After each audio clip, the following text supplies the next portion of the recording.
આજે અમારા પક્ષના વરિષ્ઠ આગેવાન અને 18 સમાજના જે નેતા છે એવા હીરાભાઈ જોટવામાં મનરેગાની જે પ્રક્રિયા ચાલી રહી છે એમાં રાજકીય રીતે ન્યાયની પ્રક્રિયા થાય એમાં અમે બધા સંમત છીએ, પરંતુ જે પ્રક્રિયાઓ થઈ રહી છે ક્યાંક ઊંધી દિશામાં થઈ છે એના અનુસંધાને અમારા પૂર્વ ધારાસભ્ય બાપભાઈ, અમારા પૂર્વ ધારાસભ્ય અમીરભાઈ, અમારા જિલ્લા કોંગ્રેસના પ્રમુખભાઈ શ્રી ભરતભાઈ, શહેરના પ્રમુખ, સમસ્ત જિલ્લાના 18 સમાજના નેતા, કોઈ એક સમાજ નહીં, આ બેટા પણ 18 સમાજના અમારા આગેવાનો છે અને 18 સમાજના લોકોની લાગણી છે, એની હૃદયની વેદના છે કે ગુનો કર્યો હોય તો સજા કરવાની તૈયારી, અમે પણ એમાં નથી રોકવાના, રોકી પણ ન શકાય ન્યાયની પ્રક્રિયામાં, પરંતુ અત્યારે જે પરિસ્થિતિ છે કે એમના ઘર છે તો એમના ઘરની આજુબાજુ 10 ગાડીઓ ફરતી હોય, પછી માનો કે એમના ઘરના ફેમિલી ડિસ્ટર્બ થાય.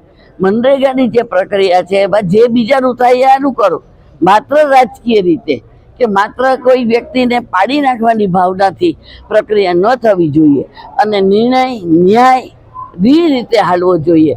અને ગુનો કર્યો હોય, ગુનો સાબિત થાય તો જે સજા થાય એમાં અમારે કાંઈ કહેવાનું રહેતું નથી, પરંતુ અમારી સૌની આ લાગણી છે. આપ અમારા પત્રકાર ભાઈઓ છો, મીડિયા એક અમારો અંગ છે, તો એના દ્વારા પહોંચાડો એવી આપ સૌને પણ મારી વિનંતી છે. સુપ્રીમ કોર્ટની ગાઈડલાઈન તો ઠીક, આપણું બંધારણ જ એમ કે બંધારણમાં જે નિયમો ઘડેલા છે અને એ બંધારણના હિસાબે સુપ્રીમ કોર્ટે જે આપેલું છે તો એનું સરકારે છે ને પાલન કરવું જોઈએ. આજે શું આવ્યા હતા અને શું માંગ છે તમારી? અમારી માંગ છે કે આ સરકાર છે એ ગુનેગાર હોય એની ઉપર પગલાં લે એનો વાંધો નહીં, પણ બિન ગુનેગાર હોય જેને ગુનો જ નથી કર્યો તો એના માટે જે વાત કરે અને સરકાર જે દબાવવાની વાત કરે તો એ વ્યાજબી નથી. આજે શું કહ્યું તમે? આજે આવેદનપત્ર આપેલું છે અને એ આવેદનપત્રમાં જો 8-10 દિવસમાં નિર્ણય નહીં આવે તો અમારે જે શું પગલાં લેવા એ અમારા આગેવાન કહેશે એ રીતે કરશે. રાણાભાઈ નગાભાઈ કોડિયાતર, ગુજરાત માલધારી સેલના ઉપપ્રમુખ, આજે જે આવેદનપત્ર આપ્યું છે હીરાભાઈ વિશે, હું એને સખત શબ્દોમાં વખોડું છું. જે આવી રીતે ધરપકડ કરે, ગુનેગારોને ધરપકડ કરે, એના પર કાયદાકીય રીતે કરે તો અમને કંઈ વાંધો નથી, પણ આજે એના મિનિસ્ટરો કે એના છોકરા આવે તો એને કોઈ પકડતા નથી.